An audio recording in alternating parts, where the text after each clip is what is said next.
Hello everyone. Today in this session we are going to discuss about appointment of governor.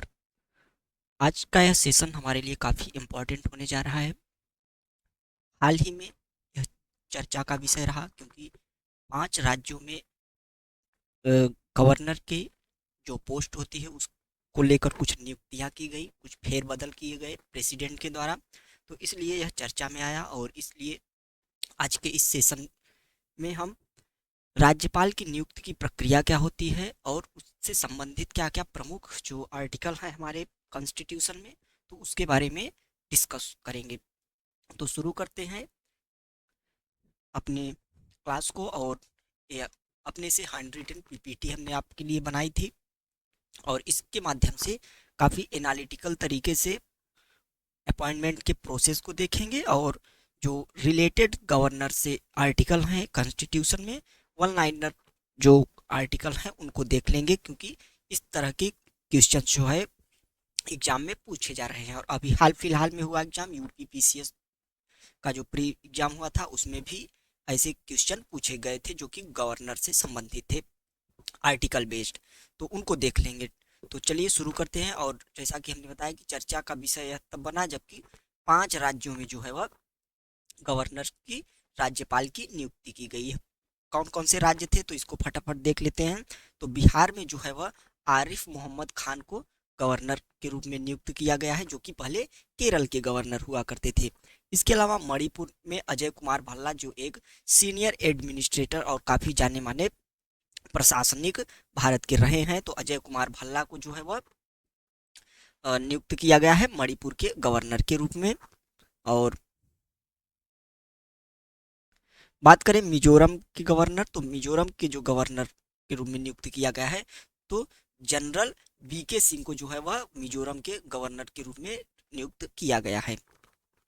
इसके अलावा केरल के governor जो हैं उनको राजेंद्र विश्वनाथ अर्लेकर, जो कि गुजरात के इसके पहले गवर्नर हुआ करते थे, उनको जो है वह नियुक्त कर दिया। यानी कि गुजरात के बिहार के गवर्नर हुआ करते थे राजेंद्र विश्वनाथ आर्लेकर, तो बिहार के गवर्नर को केरल भेज दिया गया है और केरल के गवर्नर को मोहम्मद आरिफ को जो है वह गुजरात का गवर्नर नियुक्त किया गया है। इसके अलावा उड़ीसा के गवर्नर को नियुक्त की गई है, तो हरिबाबू जो थे कम्भम पति को जो है हरिबाबू कम्भम पति को उड़ीसा का नया गवर्नर नियुक्त किया गया है। तो यही 5 राज्य थे जिनमें गवर्नर की जो है वह नियुक्ति की गई, जिसके कारण यह चर्चा का विषय जो है वह बना। और इसलिए आज के इस सेशन में जो हमारा इम्पॉर्टेंट जो टॉपिक होने वाला है वह यही होगा कि गवर्नर्स की जो नियुक्ति होती है,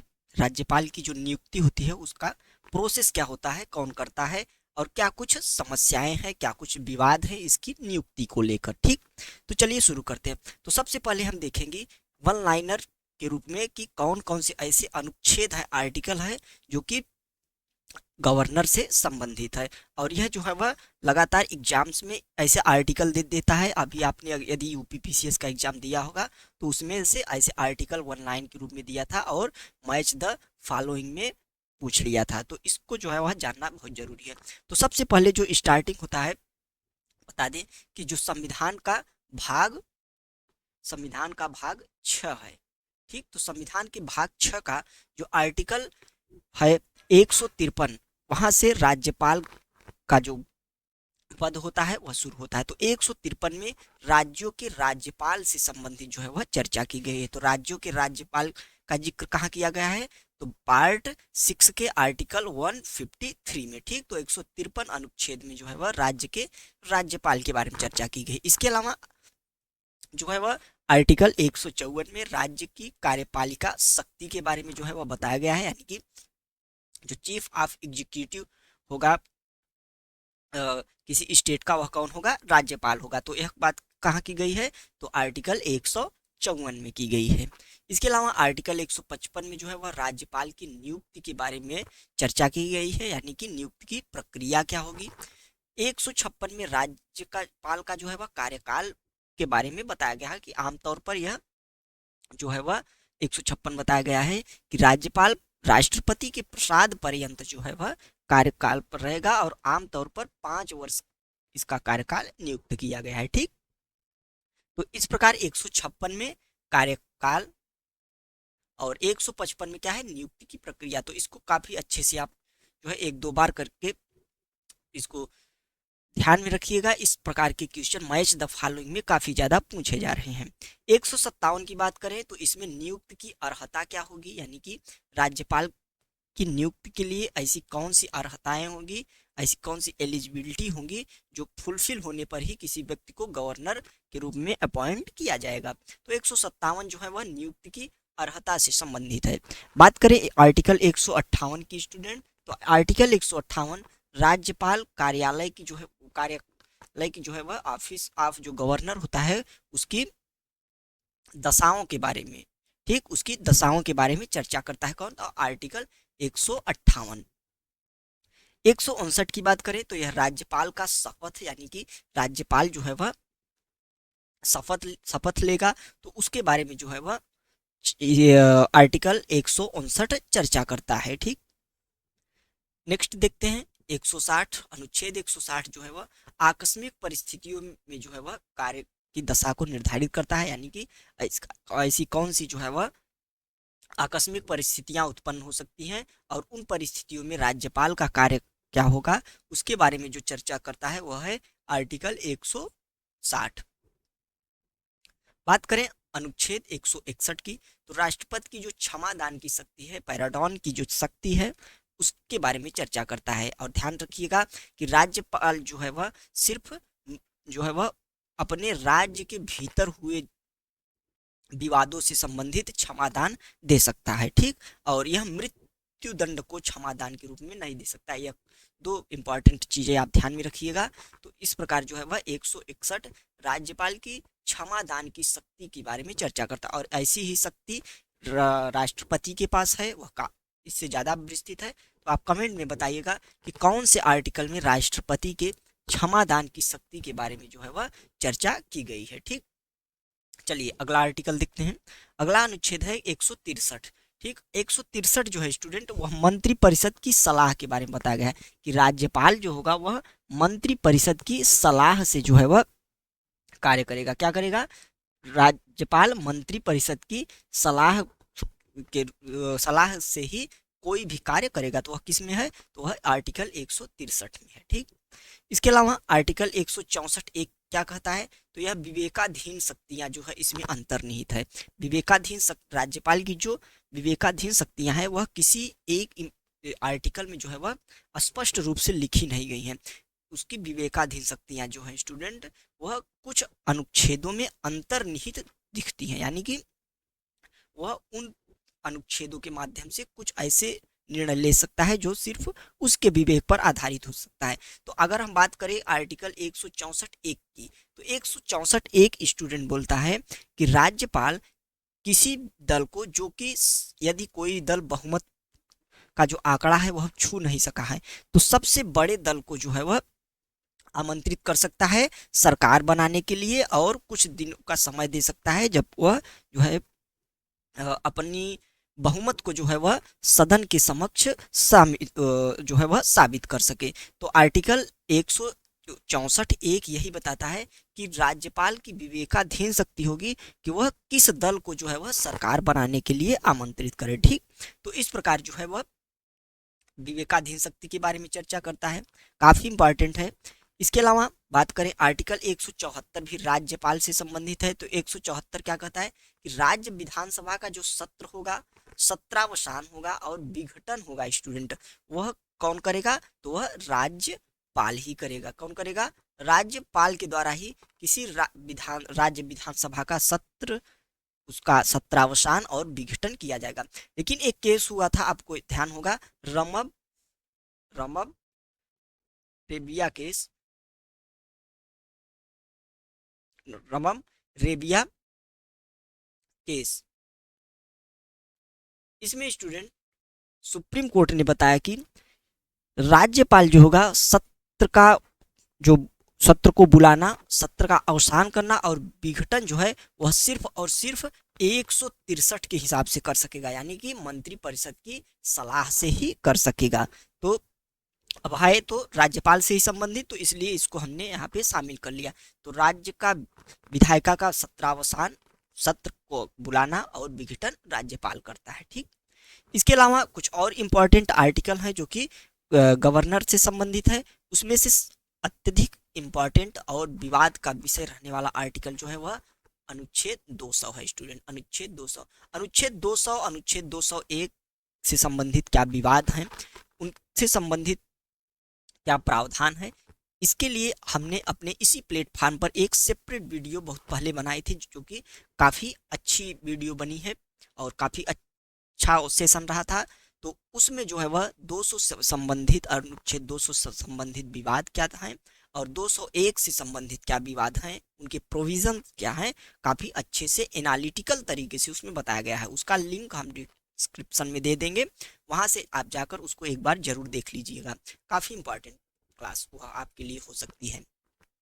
तो देखते हैं कि 200 जो है वह किसी विधेयक पर जो है वह राज्यपाल की सहमति के बारे में चर्चा करता है। अब वह सहमति कैसी हो सकती है, तो इसमें 4 प्रकार की सहमतियों के बारे में, यानी कि 4 ऐसे निर्णयों की चर्चा की गई है जो कि राज्यपाल ले सकता है। तो आप जो है वह उस क्लास को देखने के बाद इस पूरे आर्टिकल 200 को काफ़ी अच्छे से समझ सकते हैं। इसके अलावा आर्टिकल 201 की यदि हम बात करें तो यह विधेयक को जो है वह राष्ट्रपति के लिए जो है वह आरक्षित करने के बारे में बात की, यानी कि कौन सा ऐसा विधेयक होगा जो कि राज्यपाल उस विधेयक को राष्ट्रपति की के लिए आरक्षित कर सकता है। तो उसकी चर्चा 201 में की गई है, यह भी काफ़ी इंपॉर्टेंट है। इसके अलावा आर्टिकल 213, अनुच्छेद 213 बहुत ही ज़्यादा इंपॉर्टेंट है। आर्टिकल 213, इसमें क्या कहा गया है, तो इसमें राज्यपाल की अध्यादेश जारी करने की शक्ति के बारे में चर्चा की गई है। और अध्यादेश जारी यानी कि ऑर्डिनेंस जो है वह जारी करने की शक्ति 213 के माध्यम से राज्यपाल को दी जाती है। ऐसी ही शक्ति प्रेसिडेंट को भी दी जाती है कि जब वह कोई दोनों सदनों में से कोई सदन यदि उस समय जो है वह कार्य अवस्था में नहीं है तो वह ऐसी स्थिति में ऑर्डिनेंस जारी कर सकता है। तो आप कमेंट में बताइएगा कि ऐसा कौन सा आर्टिकल है जिसमें राष्ट्रपति को ऑर्डिनेंस जारी करने की शक्ति दी गई है, राज्यपाल को 213 में दी गई है। तो यह रहे कुछ इंपॉर्टेंट आर्टिकल जो हमारे कॉन्स्टिट्यूशन में दिए गए हैं और वह जो है वह गवर्नर से संबंधित है। तो काफ़ी इंपॉर्टेंट यह सीरीज है और इसको आप 1-2 बार करके और अच्छे से देख लीजिएगा। और जो है इससे संबंधित जो एग्जाम्स में प्रश्न है वह लगातार बनते रहे हैं मैच द फॉलोइंग के रूप में। ठीक, तो यह हमारे प्रमुख अनुच्छेदों से संबंधित रहा। अब हम जो है वह काफ़ी एनालिटिकल तरीके से देखेंगे कि गवर्नर्स की अपॉइंटमेंट का प्रोविज़न क्या होता है। ठीक, तो चलिए स्टार्ट करते हैं। तो सबसे पहले देखते हैं कि भारत का जो संविधान है उसके भाग 6 में अनुच्छेद 153 से 167 तक जो है वह राज्य कार्यपालिका के बारे में जो है वह बताया गया, यानी कि स्टेट की जो एग्जीक्यूटिव होती है उसके बारे में यदि बात करें तो संविधान के भाग जो है वह 6 में आर्टिकल 153 से 167 के मध्य बताया गया है। अब देखते हैं कि राज्य की कार्यपालिका आखिर होती क्या है। तो राज्य की कार्यपालिका की यदि बात करें स्टूडेंट तो इसमें सबसे सर्वोच्च स्थान पर होता है गवर्नर यानी कि राज्यपाल। राज्य कार्यपालिका जो है वह उसके सर्वोच्च स्थान पर राज्यपाल होता है। दिन बात करें यदि तो मुख्यमंत्री उसके बाद आता है राज्य की कार्यपालिका में, फिर मंत्री परिषद आता है और उसके बाद आता है महाधिवक्ता। तो 4 जो है वह यूनिट्स कह सकते हैं कि 4 यूनिट्स या संस्थाओं के माध्यम से किसी राज्य की जो है वह कार्यपालिका का निर्माण होता है। सबसे पहले राज्यपाल, फिर मुख्यमंत्री, फिर जो है वह मंत्री परिषद और उसके बाद महाधिवक्ता। तो इन्हीं चारों से मिलकर बनती है राज्य की कार्यपालिका। अब सामान्यतः जो है प्रत्येक राज्य के लिए एक राज्यपाल होता है, लेकिन जो भारत का 7वां संविधान संशोधन अधिनियम 1956 में पारित किया गया, तो 7वें संविधान संशोधन अधिनियम के अनुसार एक ही व्यक्ति को 2 या 2 से अधिक राज्य का जो है वह राज्यपाल नियुक्त किया जा सकता है। काफी इंपॉर्टेंट लाइन है कि 7वें संविधान संशोधन के माध्यम से जो कि 1956 में हुआ, एक ही व्यक्ति को 2 या 2 से अधिक जो है वह राज्यों का राज्यपाल नियुक्त किया जा सकता है। तो इस प्रकार का प्रोविजन जो है वह 7th जो है वह कॉन्स्टिट्यूशन अमेंडमेंट एक्ट के द्वारा जो है वह जोड़ा गया। तो इसको ध्यान में रखिएगा। इसके अलावा राज्यपाल की अब नियुक्ति की प्रक्रिया क्या है उसको देखते हैं। तो सबसे पहले राज्यपाल जो है वह न तो जनता के द्वारा सीधे चुना जाता है और न ही राष्ट्रपति की भांति कोई संवैधानिक ऐसा प्रावधान है कि राष्ट्रपति को कैसे चुना, यानी कि संविधान में भी कोई ऐसा प्रोविजन जो है स्पष्ट रूप से नहीं दिया गया है राष्ट्रपति की तरह। जैसे कि राष्ट्रपति का चुनाव होता है जिसमें लोकसभा, राज्यसभा, राज्यों की विधानसभाएं जो है वह भाग लेती हैं, इस प्रकार का कोई भी प्रोविजन जो है वह स्टेट के गवर्नर के संबंध में नहीं दिया गया है। बात करें अनुच्छेद 155 की, तो अभी हमने देखा था, तो इसमें जो है वह 155 में जो कि राज्यपाल की नियुक्ति के बारे में बताता है, यानी कि यह बताता है कि राज्यपाल की जो नियुक्ति होगी वह राष्ट्रपति के जो है वह मुहर लगे एक आज्ञा पत्र के द्वारा की जाएगी। किसके द्वारा? एक आज्ञा पत्र के द्वारा, राष्ट्रपति के द्वारा की जाएगी। ठीक, अब बात करते हैं कि संविधान जो हमारी सभा थी, जो कॉन्स्टिट्यूशन असेंबली थी, उसमें जो है यह चर्चा उठी कि वयस्क मताधिकार के आधार पर नियुक्ति की जाए, यानी कि राज्यपाल की जो नियुक्ति हो वह वयस्क मताधिकार के आधार पर हो। यह कॉन्स्टिट्यूशन जो असेंबली थी उसमें काफी इस पे अच्छे से चर्चा भी की गई, परंतु जो है वह कुछ ऐसे कारण उत्पन्न हुए, कुछ ऐसी परिस्थितियां थी, कुछ ऐसे बिंदुओं पर चर्चा की गई जिसमें उपरोक्त जो यह व्यवस्था है कि वयस्क मताधिकार, इसको राज्यपाल के अपॉइंटमेंट में, उसके नियुक्ति में इसको नहीं अपनाया गया। तो कौन कौन से कारण थे उसको हम देख लेते हैं। तो सबसे पहला कारण था कि एक ही राज्य में यदि ऐसा हुआ तो राज्यपाल और मुख्यमंत्री के मध्य जो मतभेद होंगे, यानी कि उनके बीच जो मतभेद होंगे, क्योंकि दोनों जो है वह जनता से डायरेक्ट रूप में कनेक्ट होने की कोशिश करेंगे और अधिक से अधिक पावर लेने की कोशिश करेंगे। तो इस संबंध में राज्यपाल और मुख्यमंत्री के बीच में जो है वह विवाद की स्थिति उत्पन्न हो सकती है और इस वजह से राज्य की जो कार्य शक्ति है वह प्रभावी होगी। इसके अलावा वयस्क मताधिकार के आधार पर मतदान कराना भी जो है वह काफी धन का खर्च हो सकता है और सीधा निर्वाचन जो है वह राज्यपाल का संसदीय व्यवस्था के प्रतिकूल भी दिखाई पड़ता है। ठीक, और इसलिए जो है वह ऐसा, यानी कि वयस्क मताधिकार को नहीं अपनाया गया। इसके अलावा राज्यपाल की जो निष्पक्षता व उसकी जो निस्वार्थता का जो पद है वह भी प्रभावित हो सकता है, क्योंकि राज्यपाल जो है एक निष्पक्षता का पद होता है और यह केंद्र सरकार और राज्य सरकार के मध्य जो है वह एक सेतु का कार्य किया जाता है। ऐसा कहा जाता है कि एक सेतु का कार्य किया जाता है। राज्यपाल केंद्र सरकार की कोई जो है वह एक जॉब नहीं है स्टूडेंट, यह जॉब नहीं है, बल्कि यह राज्य और केंद्र के मध्य जो है वह एक कनेक्टिविटी का कार्य करता है और जिसमें निष्पक्षता की जो है वह जरूरत सबसे ज्यादा होती है, यदि खास तौर पर तब जब राज्य में केंद्र से इतर कोई अन्य दल की सरकार हो। तो इस प्रकार से इन कुछ बिंदुओं पर चर्चा की गई, जिसके बाद यह निर्णय लिया गया कि राज्यपाल की नियुक्ति में जो है वह वयस्क मताधिकार को न अपनाकर वर्तमान जो प्रक्रिया है राष्ट्रपति द्वारा नियुक्ति, इसको अपनाया जाएगा। और यह प्रक्रिया स्टूडेंट कहाँ से ली गई है? तो यह प्रक्रिया जो है कनाडा मॉडल पर आधारित है। किस पे? कनाडा मॉडल आधारित पर। तो जो अमेरिकी मॉडल पर चर्चा हुई थी, अमेरिका में जो है वह राज्यपाल की नियुक्ति सीधे जनता के द्वारा की जाती है स्टूडेंट, तो उसको न अपनाकर कनाडा मॉडल को भारतीय संविधान सभा ने अपनाया। ठीक, और इसमें राज्यपाल जो है वह केंद्र द्वारा जो है वह नियुक्त किया जाता है राष्ट्रपति द्वारा, यानी कि केंद्र सरकार की सिफारिश पर राष्ट्रपति द्वारा इसको नियुक्त किया जाता है। ठीक, तो संविधान सभा द्वारा इसी को अपना लिया गया। तो आप कंफर्म हो गए राज्यपाल की नियुक्ति कौन करता है? तो आर्टिकल 155 के अनुसार राष्ट्रपति एक आज्ञा पत्र के आधार पर जो है वह तो राज्यपाल की नियुक्ति करता है। और तो जो जैसा कि आप जानते हैं कि राष्ट्रपति जो होता है वह मंत्रिपरिषद की सलाह के अनुसार कार्य करता है। तो मंत्रिपरिषद की सलाह के अनुसार कार्य करने की वजह से जिस भी व्यक्ति का नाम जो है वह मंत्रिपरिषद पेश करती है उसी पर जो है वह मुहर राष्ट्रपति की लगानी होती है। ठीक, तो इस प्रकार राष्ट्रपति की नियुक्ति होती है।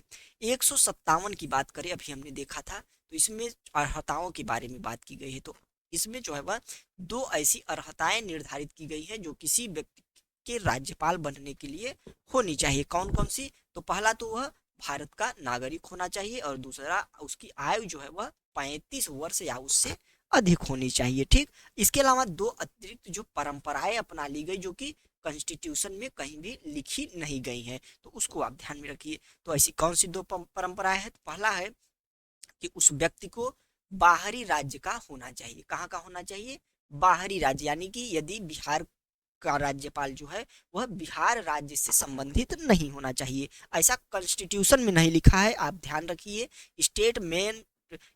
स्टेटमेंट बेस्ड क्वेश्चन में इस प्रकार जो है वह फ्रेमिंग की जा सकती है, तो आप ध्यान रखिए कॉन्स्टिट्यूशन में कहीं भी प्रोविजन ऐसा नहीं है। दो परंपराएं अपना ली गई हैं कि राज्य से बाहरी व्यक्ति को ही राज्य का राज्यपाल नियुक्त किया जाएगा, और दूसरा जो है परंपरा क्या है कि संबंधित राज्य के मुख्यमंत्री से जो है वह परामर्श ली जाएगी। परंतु आप जानते हैं कि कितना ज्यादा विवादास्पद विषय है, और दोनों ही जो उपरोक्त परंपराएं हैं समय समय पर इनका उल्लंघन किया जाता रहा है विभिन्न सरकारों के द्वारा, जो कि लगातार विवाद का भी विषय बनते हैं। तो इस प्रकार यह पूरा जो प्रोविजन था राज्यपाल के अपॉइंटमेंट को लेकर। ठीक, अब जो है वह राज्यपाल की नियुक्ति से संबंधित क्या कुछ विवाद है उसको हम देख लेते हैं। तो सरकारिया आयोग जो गठित हुआ था, इसने पद की गरिमा को देखते हुए उसकी नियुक्ति प्रक्रिया में संशोधन से संबंधित कुछ सुझाव सुझाए थे। यानी कि सरकारिया आयोग ने बताया था कि राज्यपाल जो है एक गरिमा युक्त पद है और इसकी वर्तमान नियुक्ति प्रक्रिया जो है वह काफी विवाद का विषय है, क्योंकि इसमें राज्य मुख्यमंत्री का कोई रोल नहीं होता, राज्य जो भारत का सीजीआई है उसका कोई रोल नहीं होता, भारत के विपक्ष दल का जो नेता है उसका कोई रोल नहीं होता। तो इसलिए इस पद की गरिमा को बनाए रखने के लिए इसकी नियुक्ति प्रक्रिया में कुछ आवश्यक संशोधन किए जाने चाहिए। तो ऐसे कौन से संशोधन थे? तो उसको सरकारिया आयोग ने ही जो है वह सिफारिश की। तो कौन कौन सी सिफारिशें थी राज्यपाल की नियुक्ति से लेकर सरकारिया आयोग की, उसको देख लेते हैं। तो सबसे पहले विधि विशेषज्ञ होना चाहिए। कोई भी राज्यपाल, आजकल चलन बना लिया गया है कि जो कोई सरकार का हिमायती कोई ऑफिसर होता है, एडमिनिस्ट्रेटर होता है, कोई लीडर होता है, उसको नियुक्त कर दिया, लेकिन ऐसा नहीं होना चाहिए। राज्यपाल को विधि विशेषज्ञ होना चाहिए या फिर कोई बहुत बड़ा शिक्षाविद होना चाहिए। ठीक, इसके अलावा एक नियुक्ति समिति बनाई जानी चाहिए जिसके माध्यम से, जिसकी सिफारिश पर राष्ट्रपति जो है राज्यपाल की नियुक्ति करे। और वह उस समिति में कौन कौन होना चाहिए? तो उस समिति के चेयरपर्सन होने चाहिए हमारे देश के प्रधानमंत्री। इसके अलावा उसके सदस्य के रूप में होम मिनिस्टर और चीफ जस्टिस ऑफ इंडिया होने चाहिए। इसके अलावा एक सदस्य विपक्ष दल का जो है वह नेता होना चाहिए, लोकसभा के विपक्ष का नेता होना चाहिए, और संबंधित राज्य का मुख्यमंत्री भी उस सदस्य के रूप में होना चाहिए। तो इन 5 सदस्यों से बनी एक समिति की सिफारिश जो है वह सरकारिया आयोग ने की, और इन्हीं समिति के सिफारिश के आधार पर जो है वह राज्यपाल की नियुक्ति की जानी चाहिए। तो इस प्रकार जो है वह यह पूरा सेशन जो है वह काफी इंपॉर्टेंट है हमारे लिए, और इसमें हमने जो है वह इंपॉर्टेंट आर्टिकल्स को समझते हुए गवर्नर्स के अपॉइंटमेंट के प्रोविजन को भी समझा, और उससे संबंधित क्या कुछ समस्याएं हैं उसको समझा। इसके अलावा सरकारिया आयोग ने क्या कुछ सिफारिश की है उसको भी हमने काफी अच्छे से देख लिया। तो इस प्रकार हमारे गवर्नर्स का अपॉइंटमेंट होता है, और जो कुछ समस्याएं थी उसको भी आपने देख लिया। तो आज का हमारा जो यह सेशन है यहीं तक, मिलते हैं नेक्स्ट सेशन के साथ। यदि क्लास पसंद आई हो तो लाइक करें और चैनल को सब्सक्राइब करें। मिलते हैं नेक्स्ट सेशन के साथ, तब तक के लिए नमस्कार, जय हिंद।